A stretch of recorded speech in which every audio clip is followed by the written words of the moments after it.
Spider-Man 1 turned 18 a couple days ago, and quite honestly, it made me step back a bit. This movie means the world to me, and I am confident in saying that had this movie not come out, I would not be talking to you all today, or even love movies for that matter. This is a perfect origin story that has inspired plenty other superhero movies to this day. Spider-Man 1 paved the way for the MCU, the DCEU, and many other standalone comic book films to come to fruition. Can you honestly imagine a point in time where the Infinity War saga didn't exist? You can thank Spider-Man 1 for that. I think it's about time that we all take a step back and talk about the moments in Spider-Man 1 that are truly beautiful. With great power comes great responsibility.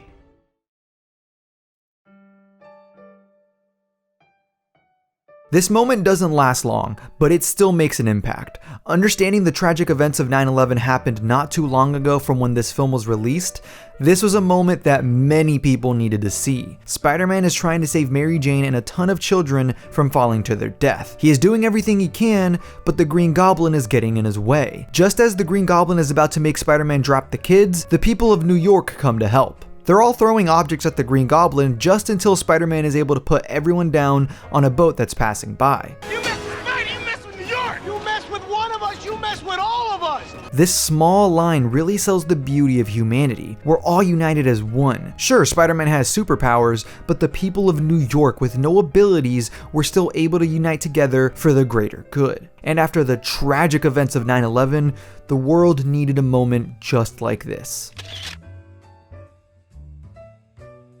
Peter is trying to explain to Jameson that Spider-Man is a good person and not a criminal. Per usual, Jameson says he's wrong and he's a menace to society, you know the whole drill. As Peter is leaving, the Green Goblin strikes. Since Peter is still in the room at this moment, he knows what he has to do. The Green Goblin picks up Jameson by his neck, forcing him to reveal who is the one taking pictures of Spider-Man. Jameson, in a life or death moment, does not give away Peter's name. Who's the photographer who takes the pictures of Spider-Man?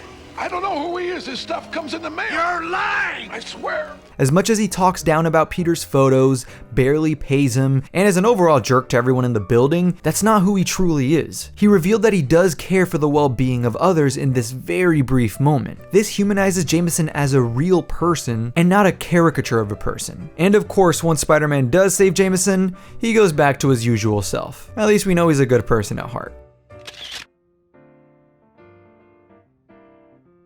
After a brutal fight between Norman and Peter is coming to an end, Norman tries to get one last shot at Peter, stretching out his hand to Peter, asking Peter for his help, telling Peter that he was a father to him, only for Peter to cut him off at that last sentence.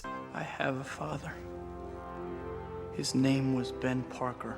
Much earlier in the film, Peter got angry at Uncle Ben for always pretending to be like his father. And I know I'm not your father. Then stop pretending to be. It was a very sad moment, but it was necessary in the film. Having Peter accept Uncle Ben as his own father at this point in the story, while Peter seems like he's on the brink of falling apart due to fatigue, was beautiful to see.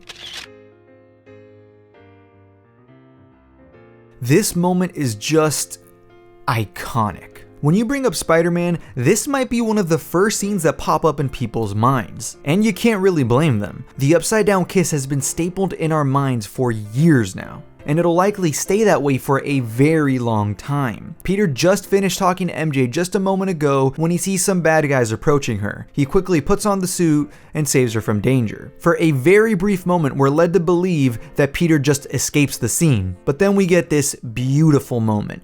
Peter is finally getting his chance to show MJ how much he cares for her. And not in the traditional Peter Parker way, but with his confidence that he has with the Spider-Man suit. The addition of the rain just makes this scene even more emotional than it already was. This screenshot right here will be one that we will remember for decades to come. Absolute movie magic.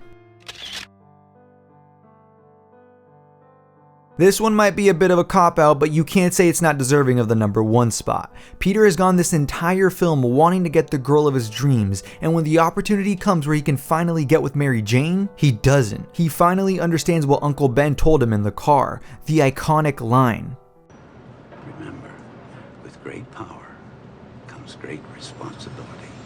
At the time, Peter was annoyed and frustrated with his uncle for various reasons. Over the course of the film, we saw Peter change, we saw him grow, become a better man, ultimately coming to this moment where he tells Mary Jane that he can't be with her because he understands the repercussions that will come with his enemies knowing who he loves. He's willing to give up the girl of his dreams because he knows it's what's right. The growth of Peter through the film is what makes this scene so special. He truly understands what his uncle told him that day. As we see Peter swinging through the city with the fantastic Danny Elfman score, we are overwhelmed with emotion. And we also know that deep in our hearts, Peter did the right thing and the city of New York is truly safe with Spider-Man.